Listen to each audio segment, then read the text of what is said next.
It's time to take a ride on the Steelers Afternoon Drive with our co-hosts Alan Saunders and Zachary Smith.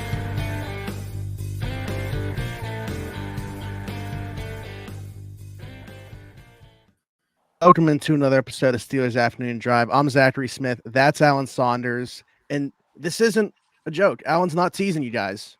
Chris Carter, right here with us. Alan be teasing me with these. He's like, oh, you're coming on this week. And I'll be like, cool. And then like, oh, sorry, we'll get you next week. I'm like, God, come on, man. Chris, it's great to have you as always. Second appearance, even though I feel like we've talked about you being on here about 10 times. It's the second time you've actually been able to join us. And I'll be honest, guys, I want to jump into things because I'm in such a rush to talk about the cornerback movement on the Steelers roster over the last 24 hours. Darius Rush added from the Chiefs practice squad, also had spent time with the Colts after being drafted.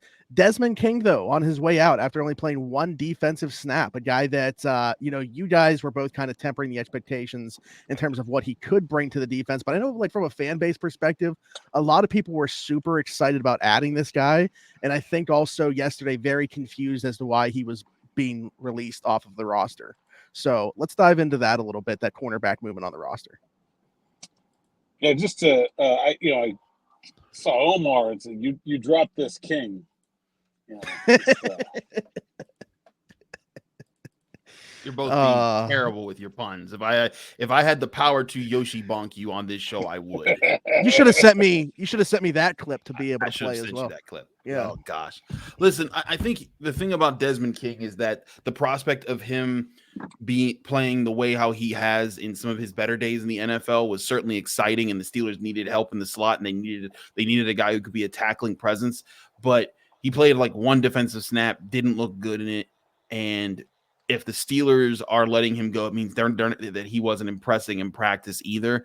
I think that's one thing that fans have to kind of accept a little bit better sometimes, because they'll be like, well, why isn't this guy like the Hakeem Butler phenomenon of what, just get him out there. And then it's like, listen, we're at practice. It ain't great. Now this time of year, that's a little tougher because it's not training camp. We don't see as much of those guys, but like, if Desmond King was capable of playing in the slot and being more consistent, he'd be out there. The Steelers aren't like stupid. This isn't a pride thing. This is a he wasn't good enough thing. So that kind of happened there. But the Darius Rush edition, I don't think, Alan, I think you and I probably agree on this. I don't think that's about this year. Like right. if Joey Porter Jr. is still a questionable starter at this point, Darius Rush being a rookie 5th round pick who's already been let go by 2 teams, he is on his 3rd team, he's not going to see time either unless there's like a dire emergency, unless he's playing special teams. But I think what it is that you look at Porter, you look at Trice, you look at Rush, all 3 of them around that 6'1", 6'2" range, lengthy, fast, young, from the same rookie class. That looks like a prototype of cornerback the Steelers want to build to play on the outside while they invest in other areas. And they still might go get another cornerback in the draft next year or in free agency. But I think this is just the Steelers stacking their chips and saying, hey, we want to at least find 2 guys who can be this kind of size and play the way we want on the outside. Yeah, as far as King, I mean, Smitty, you remember we had a friend from Houston on and asked like, hey, what's the deal? And he said it was like a not a great situation off the field. Like, people were not happy with Desmond King in Houston. And so when you hear that, and then the Steelers were extremely careful about how quickly they exposed him to playing time. I mean, he did not play until 4th or 5th week of the year at all. Didn't play defense until the 5th week of the year. And then when he goes out there for his first snap on defense and you see Minkah Fitzpatrick yelling at him for being in the wrong spot, and then the Steelers give up a touchdown, like, to me, as someone that kind of had that knowledge, I'm like, oh, all right, I'm seeing this. Like, also, I thought, Gunnar Olszewski got a ton of attention for making a really boneheaded play on a kickoff by tapping one that was going out of bounds. Desmond King was just as bad. He took 3 that could have been touchbacks and didn't even get to the 20 on any of them. Like, there's the same 30 yards that Gunnar cost him right there in one game. So I mean, when you had a guy who was, cut by Houston for having a bad attitude, basically, and screws up his first opportunity after 5 weeks to get ready, man, I don't see how you have a lot of faith in that guy going forward. Perfectly understand the decision to move on. As I said on Twitter last night, I feel like the 53rd guy on the team is something that the fans always make out more than it is. It does not matter. If you had, before the season, cut the 53rd guy on every single roster, put him in a bingo hopper, and randomly assigned them to the 32 teams, not one single team would have a different record right now 5 weeks, 6 weeks into the season. Not one. It would not matter. It just doesn't. Like that, there's not that big of a difference between the best 53rd player and the worst one in the NFL. As far as Rush, I really like him. I think he's a guy that adds length and size and speed. It's a bit of a project in terms of like the variety of coverages I feel like he can play. That's probably one of the reasons why he's on his third NFL team already, in that I just think maybe in certain defenses, it's just not going to happen for him right now. But I think the Steelers are in a position where they can be patient with him and let him develop. And I talked to him today. A great kid, by the way, like really well spoken. I had actually spoken to him at the combine before, but he was really excited to play some special teams and to have a role after being on the practice squad in Kansas City and not having that. And I agree with what Chris said about the size. It certainly seems like the Steelers have a type there. I also think that if the reason to have a Desmond King is, you wanted some inside-outside versatility, you wanted a guy who's a little bit more of a veteran. This, to me, is a sign that you're going to see more Joey Porter Jr., that there is not a reason to have a Desmond King around. If Joey Porter Jr. is going to play, he's going to play more outside. You can play Patrick Peterson more inside. They had envisioned for Desmond more, and I think that's what we're going to see. Yeah, I was just saying, it's not like a one-for-one trade-off here. You're talking about a project boundary corner in Darius Rush, as opposed to what we figured at some point could potentially be a slot option for them in Desmond King. So then, like you're saying there, it kind of comes back to, well, we could expect to see Patrick Peterson probably take over some slot reps here as early as this week against the Rams. And more Joey is what everybody wants. So I don't know why everybody's mad about this move, right? Like this is going to be a positive thing. Yeah, right. When you look at the trickle effect, it is what the fans are getting. It's just on the surface, I don't think that they're seeing that. They just see Desmond King, who everybody was so excited to get in the building, no longer on the roster. Go ahead, Chris. No, yeah, I'm in your agreement with you guys. Like, I think this is all part of the plan. The Steelers, they operate with these plans. I brought this up on Locked On Steelers on Wednesday, but Mike Tomlin, I remember the one time when he was on First Take with Stephen A. Smith, and Stephen A. Smith was like, Tomlin, this is like maybe 2016, 2017. He was like, Mike, what are you going to do about them cornerbacks, man? And Mike just smiled, and he was like, man, you used to say that about my offensive line. Now what do you say about that group? And he's like, oh, okay, coach, you got me there. The Steelers often do have a plan of attack when it comes to personnel development, what they're trying to do. And if it doesn't work, they'll go get somebody, like when they got Joe Hayden because Artie Burns wasn't working out. I think there's always a plan in mind, and plans don't always work. We've seen plenty of personnel decisions not work out for the Steelers, as well as plenty of other teams. But I do think there is a plan of progression for this secondary, and I think it's along the line of what Alan's saying. If Desmond King's being gone, Shannon Sullivan's not getting it done in the slot, but that tells me, you know what? Put Joey Porter on the outside, put Patrick Peterson on the inside, and see how that group works, and let that chemistry form. And also, when you have Patrick Peterson out there with Minkah Fitzpatrick and DeMonte KZ, you have a lot of veterans who can help in situations and help communicate whenever Joey Porter Jr., if the game starts getting too fast for him at any point. Yeah. Absolutely. And you're talking about a plan of attack there that the Steelers have. I think a lot of fans are probably questioning what their plan is for Broderick Jones at this point, with Dan Moore Jr. coming back into the fold this week. What do we make of that situation? I mean, we didn't gain a whole lot of clarity yesterday when we had talked after Tomlin Tuesday in terms of what the plan was going to be there. But as we sit here now on Wednesday and draw closer to Sunday's game, what does it look like in your guys' mind is going to end up happening with that situation? Well, I think I got some clarity this afternoon. Smitty, play the clip. I don't want to play the clip, Alan, but I'll play the clip, Alan.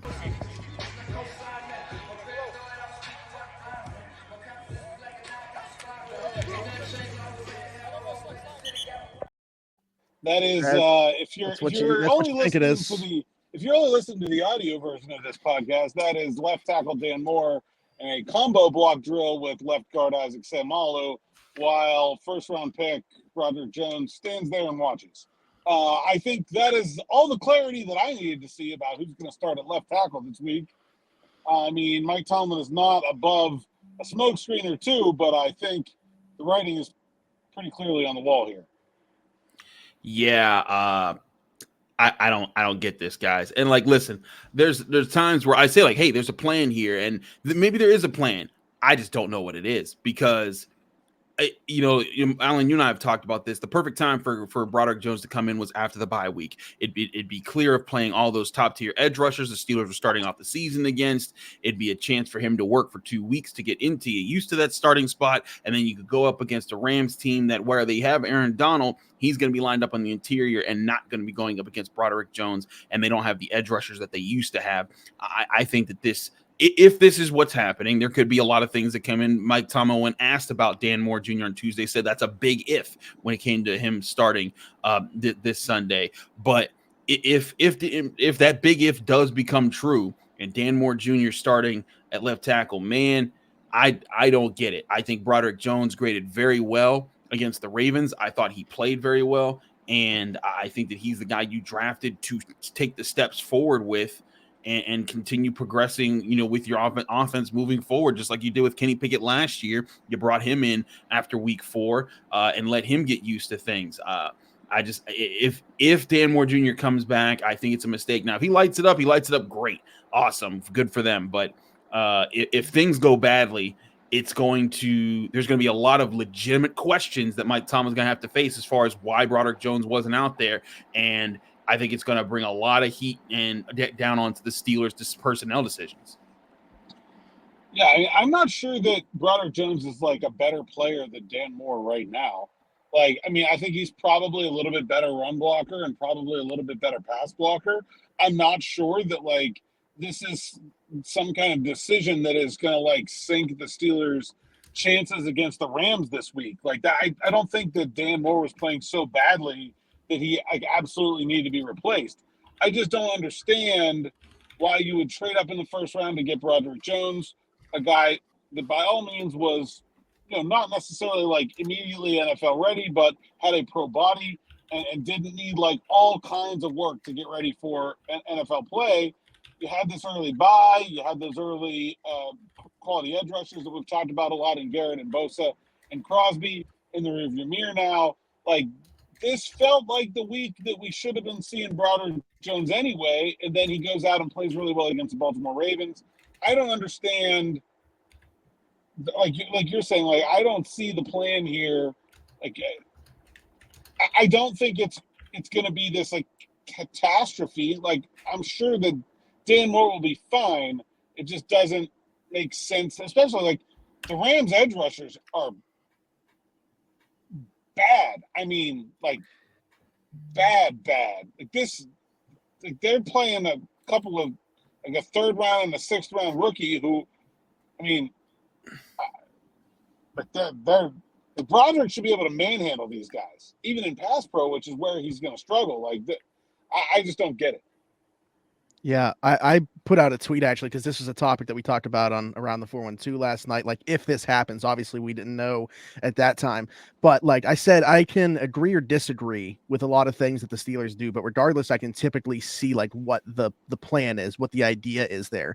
With this, I don't understand the process more than anything else, which is just what I have a lot of trouble with. Like you're saying, this is typically, or you would think would be the point where, whether it be performance, and of course we couldn't have foreseen an injury happening to Dan Moore, but regardless, you would have thought this is about the time of season where they're going to start working Broderick Jones into the starting lineup anyway. You've already done that.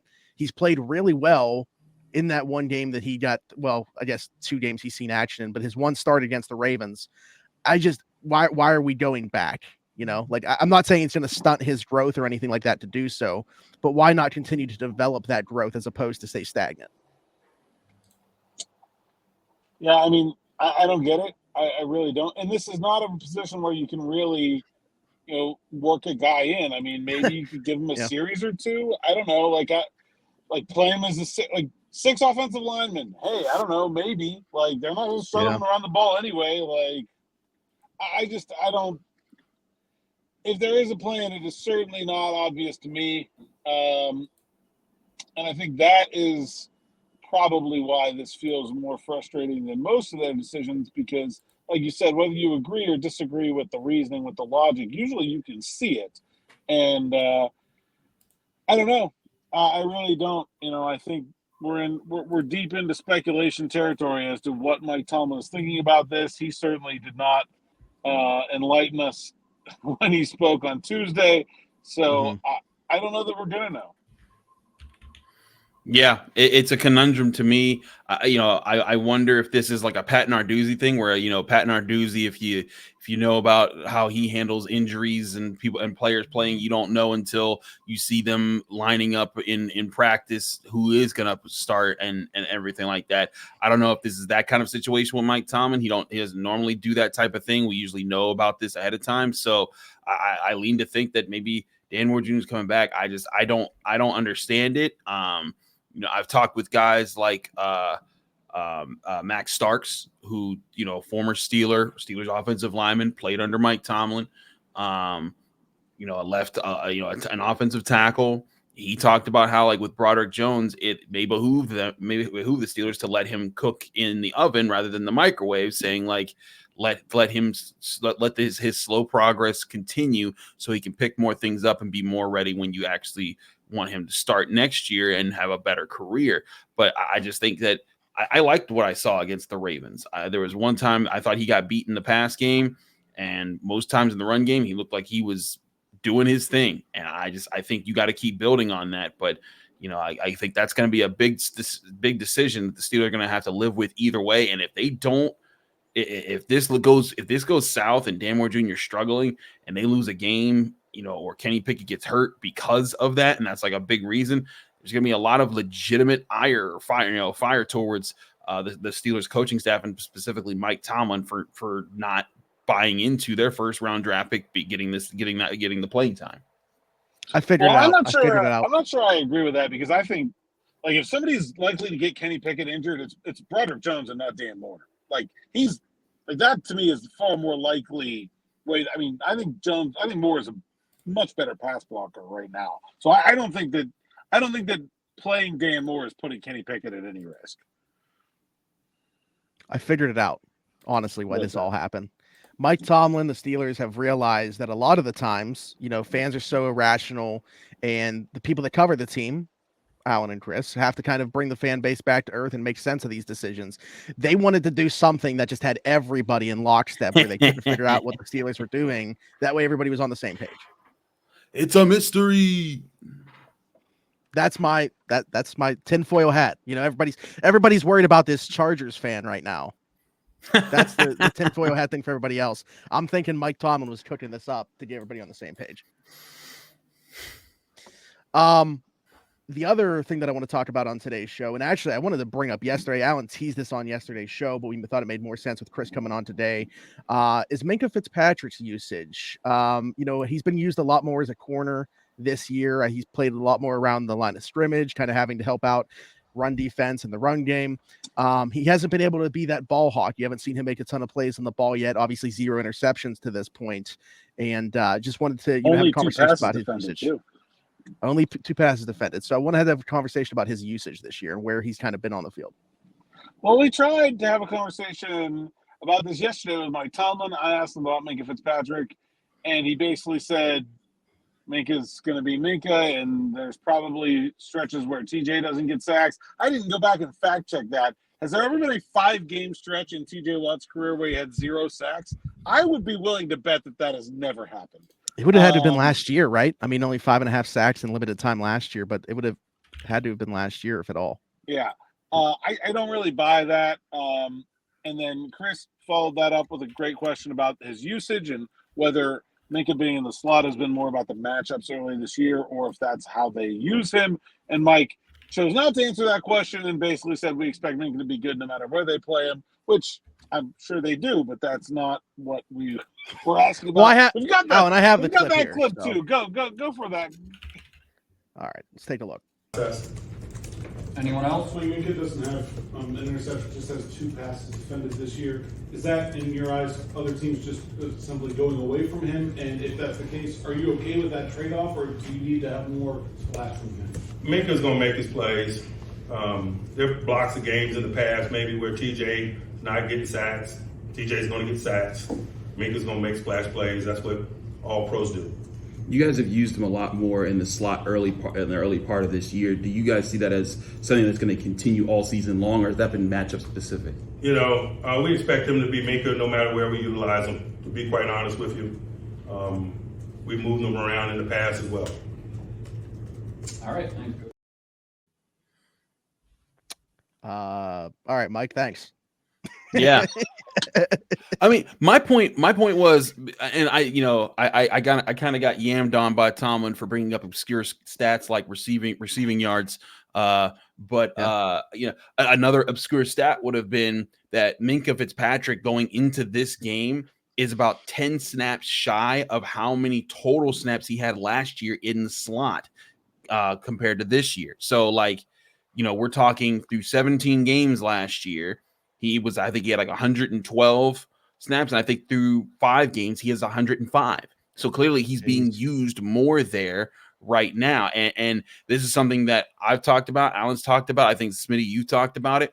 Minkah Fitzpatrick, he's an asset in all of those roles. Outside corner, slot corner, strong safety. He's helping you, and he can make plays there. He can be a tackle maker there. He can help against the run. But his best asset to you as a defense is creating turnovers, is being that ball hawk in the middle part of the field. When you're taking him out of that role, you're taking away an elite talent and putting him into being a good, useful talent. And I think the Steelers, I think you could do that some of the times, but I think most of the times he needs to be that center fielding free safety that can take away the middle part of the field, that can go and be the X factor guy. And I think the way they've been using him this year, I think is taking away from that potential. I've not seen him the other thing is so he's playing in the slot and he's playing some free safety, but it just seems like, there's 3 safeties on the field. Well, that means Minkah's in the slot. There's 2 safeties in the field. Minkah's back.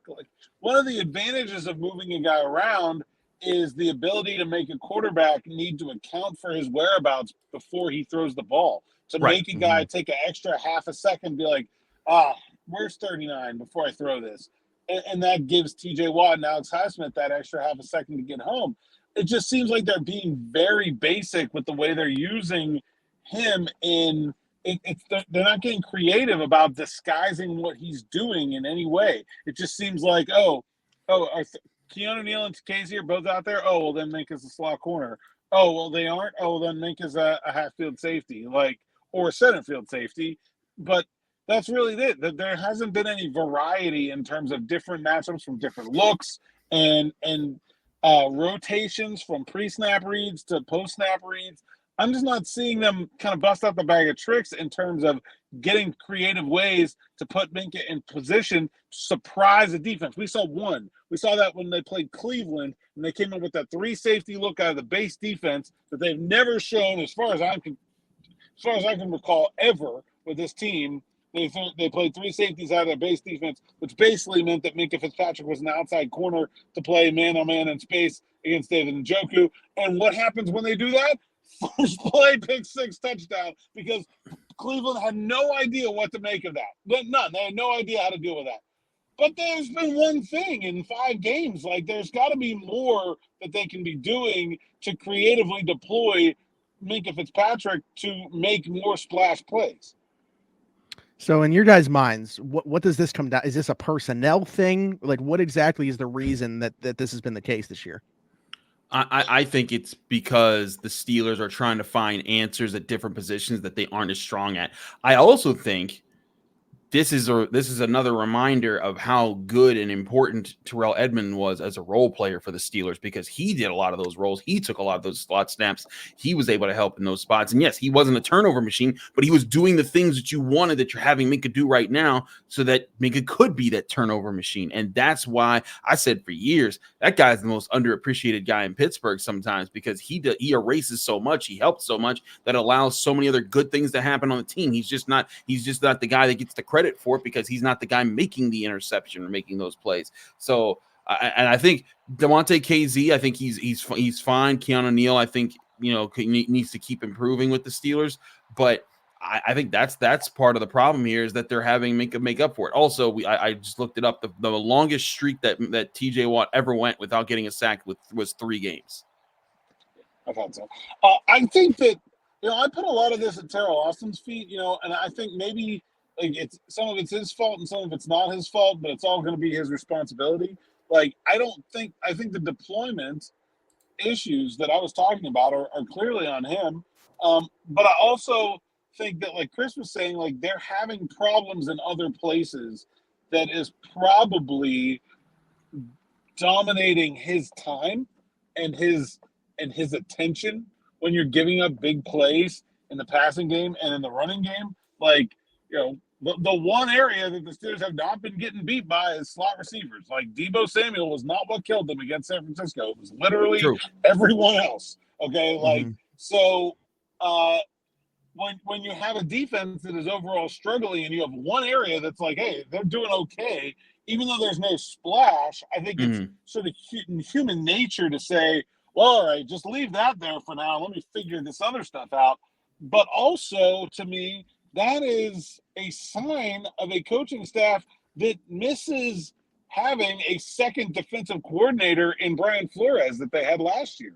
They had the ability last year to put 2 guys and say, hey, I'm going to tackle these problems. You get creative about how we can be better at the same time. And they don't have that anymore. And, I think that was a mistake in not replacing a guy like Flores with another person that has experience as a defensive play caller, with someone that has this sort of global perspective that is not just a position coach, that can make them a better coaching staff.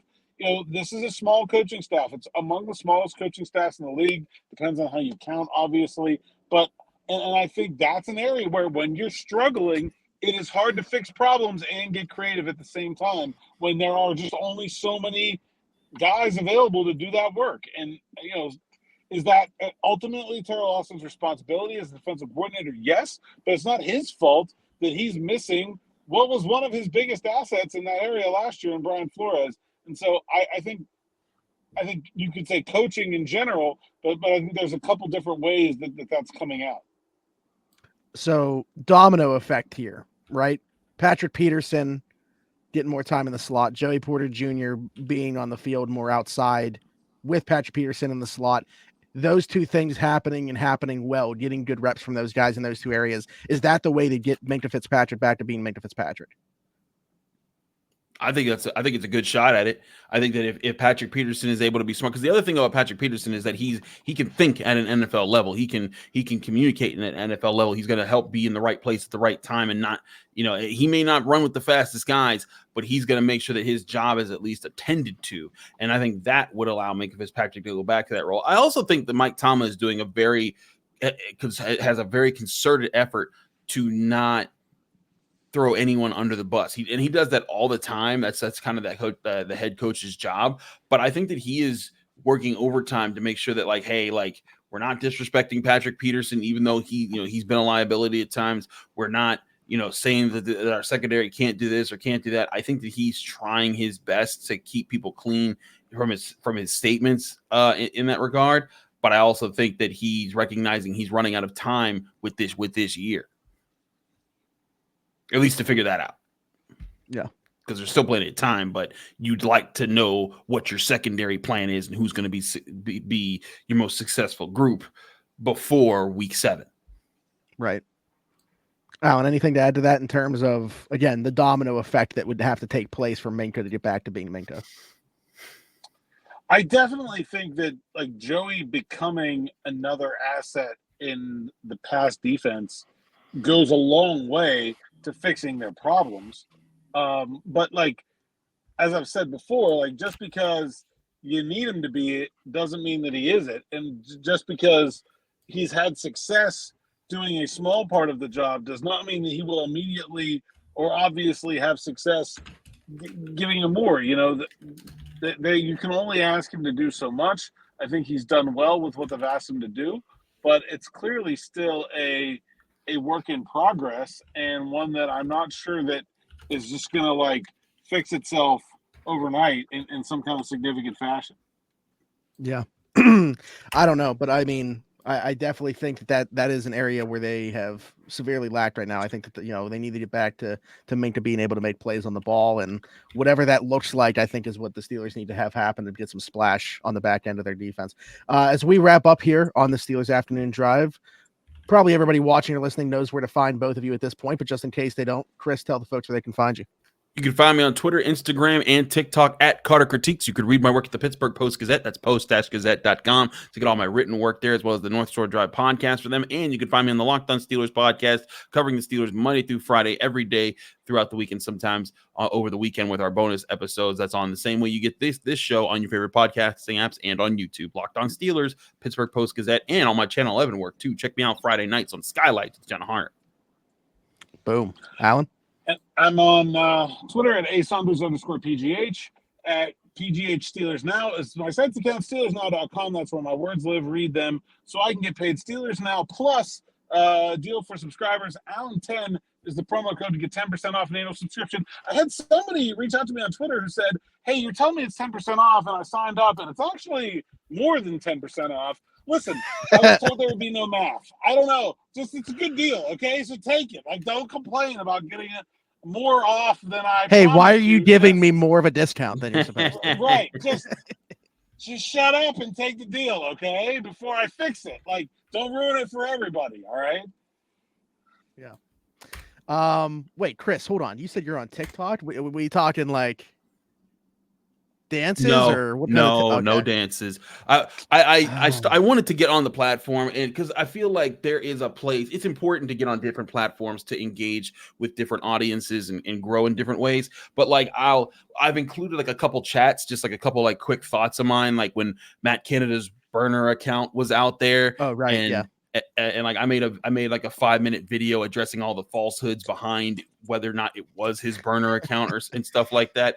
And like that got some good reviews. But then also like I took the moment that Mike Tomlin boom roasted me on in the press conference. I put that out there. So like I want to do more with it, but like you guys know I'm a very busy guy, so sometimes I don't have the time or the energy to put towards that. But it's something that I put out there. But I mainly am on TikTok so I can follow the athletes and see what they're doing, because when they do something crazy, I gotta know what's coming. There you go. I'm on TikTok so I can keep track of what my daughter's doing on TikTok, and that's it. Whoa. There we go. So you can find both of them on TikTok, apparently, but you don't expect to see the Corvette dance from either of them. No. Find me at Zachary Smith PGH. Oddly, I do have a TikTok, and you actually probably will see some videos of me dancing on there. Twitter, Instagram, all that good stuff. Like, subscribe, hit that notification bell right here. Leave us a comment. We will read that tomorrow. If you're listening somewhere else, leave us a 5-star review over there as well. For Alan Saunders, for Chris Carter, I'm Zachary Smith. Thanks for jumping in and taking another ride on the Steelers Afternoon Drive.